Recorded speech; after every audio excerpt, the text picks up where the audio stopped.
हरियाणा के विधानसभा के विशेष सत्र में मुख्यमंत्री नायब सिंह सैनी ने नारी शक्ति वंदन अधिनियम के समर्थन में महत्वपूर्ण प्रस्ताव पेश कर महिलाओं को 33% आरक्षण देने की वकालत की है। सीएम सैनी ने विपक्ष पर महिला विरोधी रवैये का आरोप लगाते हुए कहा कि महिलाओं की समान भागीदारी के बिना विकसित भारत का लक्ष्य अधूरा है। सीएम सैनी ने कहा कि ऐतिहासिक बिल का विरोध कर विपक्ष ने शुभ शुरुआत से पहले ही काला तिलक लगा दिया है। रिपोर्ट देखिए। विधानसभा के विशेष सत्र में सीएम सैनी ने भरी हुकार। सरकार ने कहा महिला विरोधी विपक्ष पर है धिक्कार। नारी शक्ति वंदन अधिनियम के समर्थन में प्रस्ताव। कांग्रेस ने वॉकआउट कर आधी आबादी को दिया घाव। हरियाणा विधानसभा के विशेष सत्र में महिला सशक्तिकरण को लेकर अहम प्रस्ताव पेश किया गया।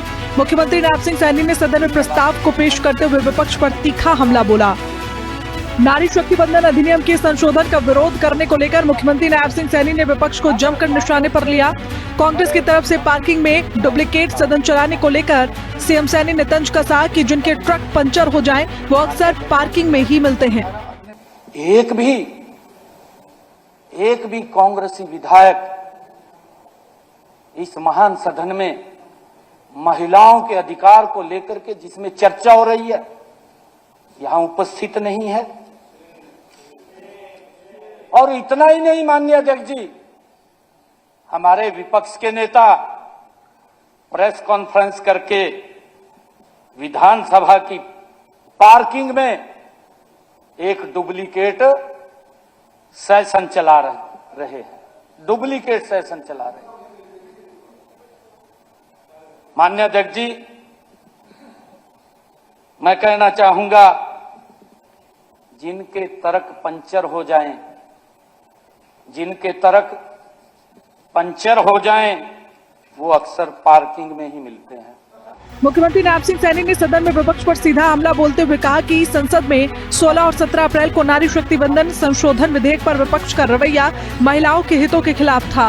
उन्होंने आरोप लगाया कि महिलाओं को लोकसभा और विधानसभा में 33% प्रतिनिधित्व देने की दिशा में उठाए गए इस ऐतिहासिक कदम पर विपक्ष ने समर्थन देने की बजाय बाधा उत्पन्न की। शुभ शुरुआत से पहले ही विपक्षी दलों ने विरोध कर काला तिलक लगाया। माननीय अध्यक्ष जी, आदरणीय प्रधानमंत्री जी ने इस बात का उन्होंने जिक्र किया कि अच्छा होता यदि संसद में सभी दल एकजुट होकर नारी शक्ति वंदन अधिनियम में संशोधन विधेयक का समर्थन करते, तो विकसित भारत की परिकल्पना एवं नारी शक्ति वंदन के संकल्प की ये शुभ शुरुआत होती। परंतु माननीय अध्यक्ष जी, अफसोस की बात है कि इस शुभ शुरुआत से पहले ही संसद में कांग्रेस और उसके साथी विपक्षी दलों ने इस शुभ कार्य पर काला तिलक लगाने का काम किया है। सीएम सैनी ने कहा कि महिलाओं को समान अवसर दिए बिना विकसित भारत 2047 का सपना अधूरा रहेगा। किसी भी समाज की वास्तविक प्रगति महिलाओं की सामाजिक, आर्थिक और राजनीतिक भागीदारी से तय होती है।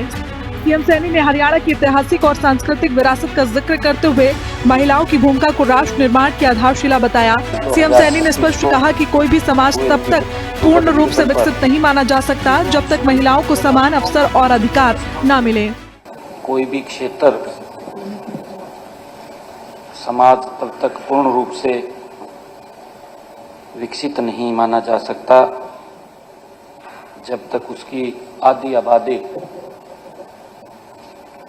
अर्थात माताओं और बहनों को सम्मान या समान अवसर और अधिकार नहीं मिलते हैं।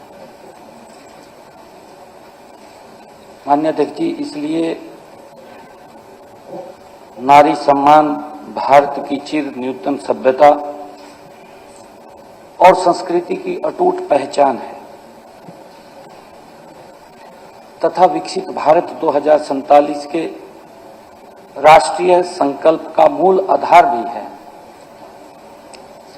माननीय अध्यक्ष जी, हमारे शास्त्रों में कहा गया है कि यत्र नारेस्तु पूज्यन्ते रमते तत्र देवता। मुख्यमंत्री नायब सिंह सैनी ने सदन में डबल इंजन सरकार का रिपोर्ट कार्ड भी पेश किया। सीएम सैनी ने बताया कि प्रधानमंत्री नरेंद्र मोदी की ओर से पानीपत से शुरू किया गया बेटी बचाओ बेटी पढ़ाओ अभियान आज व्यापक सामाजिक परिवर्तन का माध्यम बन चुका है। हरियाणा में लिंगानुपात 871 से बढ़कर 923 तक पहुंच गया है। महिलाओं की सुरक्षा के लिए 33 महिला थानों की स्थापना हुई है। लखपति दीदी, ड्रोन दीदी और स्वरोजगार योजनाओं का विस्तार। विशेष सत्र में सैनी सरकार ने हरियाणा मेडिकल सर्विस बिल 2026 भी पेश किया। इस बिल के तहत ग्रुप डी कर्मचारियों के लिए क्लर्क पद पर प्रमोशन कोटा 20% से बढ़ाकर 30% करने का प्रावधान रखा गया। सरकार ने इसे प्रशासनिक सुधार और कर्मचारी हित में बड़ा फैसला बताया। ब्यूरो रिपोर्ट, हिंद खबर।